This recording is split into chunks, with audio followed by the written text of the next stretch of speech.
much. Thank you, leader. Thank you to all the veterans behind me. Several weeks ago, I said that this president will have blood on his hands. This week, we had 13 servicemen come home in flag-draped coffins at Dover Air Base. Last night, our planes left in the middle of the night. We left Afghanistan as the Taliban celebrated their victory. And we've all seen the images and how sickening it is that we had an unconditional surrender to the Taliban.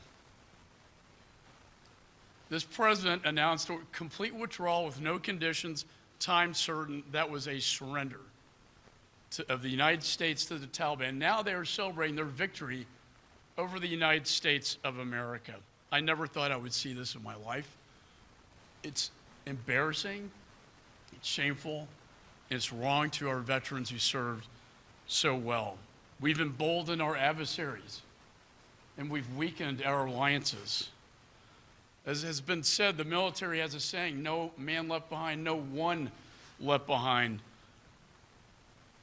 What is so hard to watch, and I spent this last weekend on the phone, as many of my colleagues did, with State Department, DOD, White House, trying to get these people out last weekend, trying to get our Afghan partners out, American citizens out.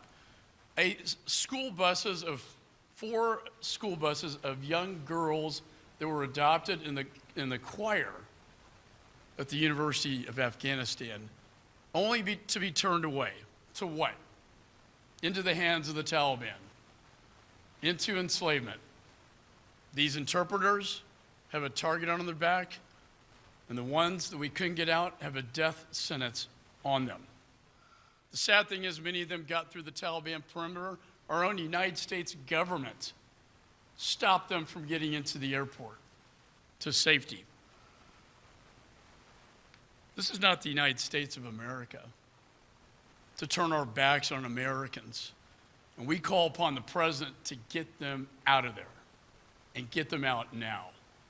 This was not an intelligence failure, as the administration will tell you, as they blame everybody but themselves. They made this decision. The intelligence community got this right. We got the briefings starting last May about what exactly was going to happen. They predicted this. This president ignored the advice of his own top generals and his own intelligence community, but rather went with his politicos in the White House. This was a political decision, pure and simple, that has ended with the lives of many. There were Americans that were so fed up with our government's evacuation that they began their own operations. They began their own operations called Pineapple and Dunkirk. They are the heroes. These task forces that got Americans and the interpreters out to safety when this administration wanted to leave them behind.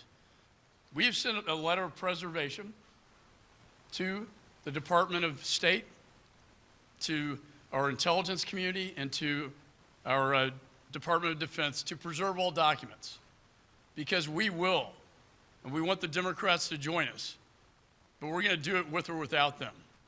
We are going to investigate this and exercise our constitutional authority of oversight to get to the bottom of how did this get so wrong? How did this get so bad? So let me conclude by saying to our veterans who served, and I chaired Homeland for a long time, you served us well. It was worth something. We didn't have a 9/11 scale attack since 9/11. And as the speaker said, this is going to be a grim anniversary, 20-year anniversary of 9/11. But to those veterans, you did your job.